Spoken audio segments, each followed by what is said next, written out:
Dixo and ApeChain present ApeChain on Chain and the first ApeCon virtual conference. Finalist, Zards. Zards, go ahead and take it away. Thank you. No, I was just going to say a little backstory to this. So I was introduced to Pitch Deck about 4 hours ago, so this is going to be so much fun.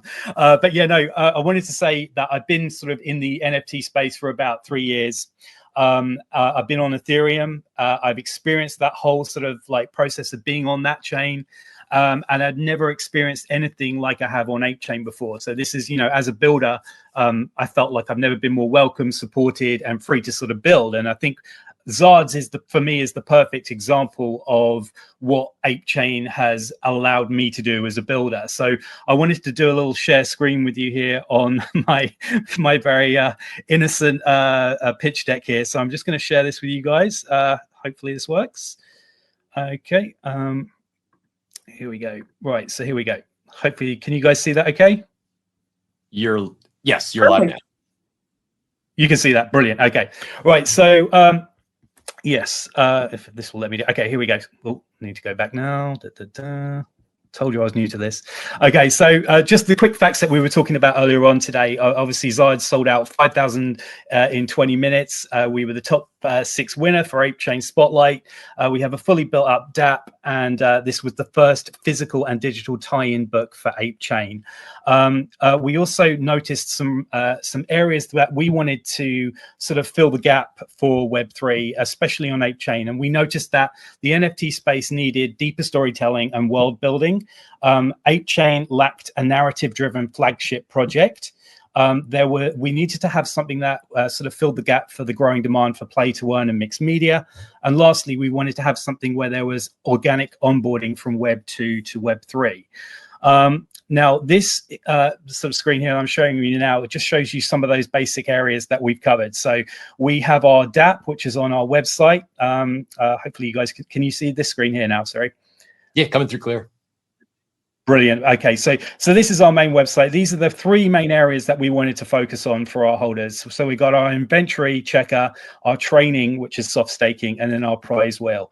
So going back to our little page here, this is where we're focusing on the utility. Utility was the #1 thing that we wanted for our holders. We wanted people to have something to do. Once they've got their NFT, what can I do with that NFT? So we wanted to create an experience that was immersive for our holders. So you come to our site, you can check your inventory. You can see what Zards you hold. So if I just show you this here real quick. So this is your inventory. It will load which Zards you're holding, give you information on which guild they're part of. If you've got a complete guild set, which is all 13 of the guilds that we have. So it's a really sort of in-depth area to sort of build out your collection and see what you've got so far.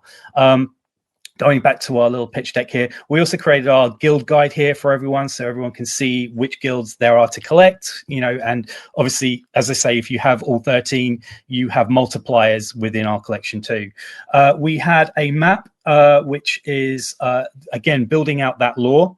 We've got lore scrolls here at the bottom, and also little visuals of some of these areas as well from our map, just to sort of bring things to life a little bit more. We also didn't believe in having any follow-up collections for Zards, so we are introducing things like, for example, potions. This provides actual meaningful utility built on top of the existing collection, so nothing stagnates. It's always has an ability to move the project forward. That's coming very soon in Q2, and you'll be able to use Zards tokens for that. Going back to that deck as well, last but not least, we wanted to show what Zards is offering outside of the NFTs. So obviously we've got our storytelling through the book on Amazon. We've got our Discord, which we're going to be involving games and more sort of user interactivity there. We've got the metaverse, which I'm going to talk about a little bit more in a second, which is for the other side. We're going to be having our other side build out.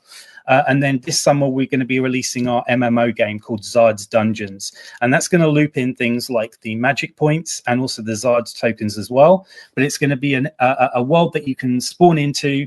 It's going to start off really small to start off with. And users can sort of see each other. They can, cast spells on things. They can have little areas where you can have treasure hunts and solve problems together and start using spells as well. So that's really cool. And then last but not least, we've got rewards, which you're obviously getting through our training portal. So talking about training, I just want to open that up real quick. So here we are just showing you the Zards training. So you look at the Zard that you have, you click on it, you select the training time frame that you want. So it's either 7 days, 14 days, 30 days, or 90 days. And then you click on that, and then you start training your Zard that way. So you just click on it and then click on Start a Zard's Training. Then down at the bottom here, you'll see all of your staking history, and it will show you when you started, as well as any multipliers that you may have picked up along the way. So if you have all 13 guilds, for example, all 13 staffs, you'll get a 4 times multiplier on your Zards tokens and your MP, which is magic points. Then I wanted to show you here, when you have your magic points, they get fused to the metadata, as you can see down here. And that actually increases the rarity of your Zard. So by having an actionable event for your holders, for them to actually come onto your site, for them to stake their Zards and put them through a period of training, you create that actionable event that rewards them not only in tokens, but also in magic points as well, which will increase their rarity. Last but not least, we have the prize wheel. So again, going back to that last section here on our website, the prize wheel, this is a exclusive for 8chain projects. It's a way of being able to showcase small projects and large projects, and also give a use case for our holders to have to use their Zards tokens. So obviously you can see here up at the top, it'll show you your Zards token balance, and you can actually use that for free to spin the wheel and essentially use your Zards tokens. So here are just some of the projects that we're working with at the moment, obviously, but I just think it's a great way to support projects on 8chain and projects that have maybe helped you out along the way as well. Right, so we have the staking platform, which is training. We have the prize wheel, which supports 8chain projects. What we are also going to be doing this summer after the game launch, which is going to be that MMO style game that I told you about, is we're going to be tying in the other side to our storytelling. Now, I told you about our book, and this is the actual book. This is the Zards Stories. It's called The Time of Shadows. We have an onboarding section in this for people who are from Web 2. So if you go to Amazon, type in Zards or The Time of Shadows, you'll actually see this book. There's QR codes on the back here to onboard you onto marketplaces. There is even a section at the back of the book which thanks our holders. So you've got that whole section there, which shows you some of our holders, and a little thank you to those people. And it's a great way of being able to onboard people from Web 2 into Web 3 in a really sort of relaxed manner. We have a detailed area at the back that tells you about marketplaces, about wallets, how to get set up into Web 3, essentially. So that's what we're doing with that. Going back to the other side, book 2 of this is going to be exploring the other side. We're going to have the Zards discovering a portal, which is going to lead into our other side land, which is the Shadowland. And we're going to be meaningfully writing that into the Zards lore. And then this is where the mixed media comes into it. We're going to be having adventures in the other side, live storytelling with our holders. And there's going to be treasure hunts in our other side land as well. So what we're essentially doing is creating a mixed media experience through the NFTs, through the storytelling in the books, and then through the gamification of our own game, and also into the other side as well. So that's a little sort of 101 on what we've got planned coming up into this summer. Right on. Judges, feel free to jump in with questions. Awesome. Thank you so much for that. That looks super awesome. I'm a big fan of like storytelling. I feel like that's something the space needs a lot more. So nice to see that book was already out. So one of my questions was that I want to ask, because you mentioned on your deck that you are doing your token in Q2 of this year. So I'm considering you guys are building the MMO game. You guys have the staking ecosystem that you guys are building, the other side integration. it's refreshing and interesting at the same time to hear you guys building out an ecosystem way later and launching the token before. So in terms of like in the future, like are you guys looking to like fundraise? Is this like, are you going to like do it like an equity for the IP? Like I'm curious to know, because you guys have taken like a slightly different approach that we've seen in the last like a year or two. So I'm curious to see from a business point of view, how are you looking at like that? Yep. Oh, no, we're not going to be raising any funds whatsoever. What we made from our initial mint, which was 5.8, which was essentially $5 mint back in November. We have got that money and we've put that aside for the build out of our game. Everything else has been done off my own back through learning things myself. It's mainly it's a very small team. It's myself, it's my dev.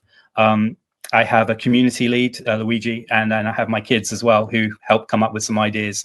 It's very much a sort of family project in that way as well.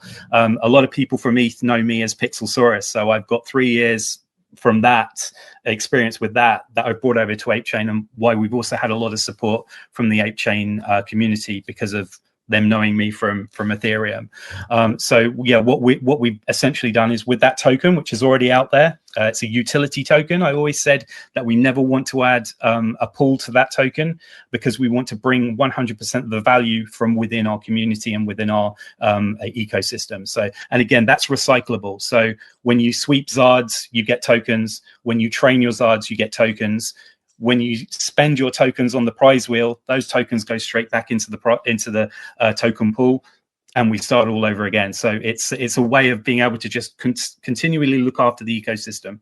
As for the game, that's the great idea. The great thing behind that is that we're building it out slowly. So we're going to start off with a small map. If you guys are familiar with Pixels Online, it's going to be kind of similar to that, but we're obviously going to be in a sort of cave environment with lots of different diverse environments within that. And we're going to start off small, and we're going to be very honest with that because I don't want to be coming out with a fully fledged game. We want to say this is how we're going to start off small, and we're going to grow and evolve with our holders. And I think there's some honesty in that I personally love, and I'm looking forward to sort of growing that with our holders.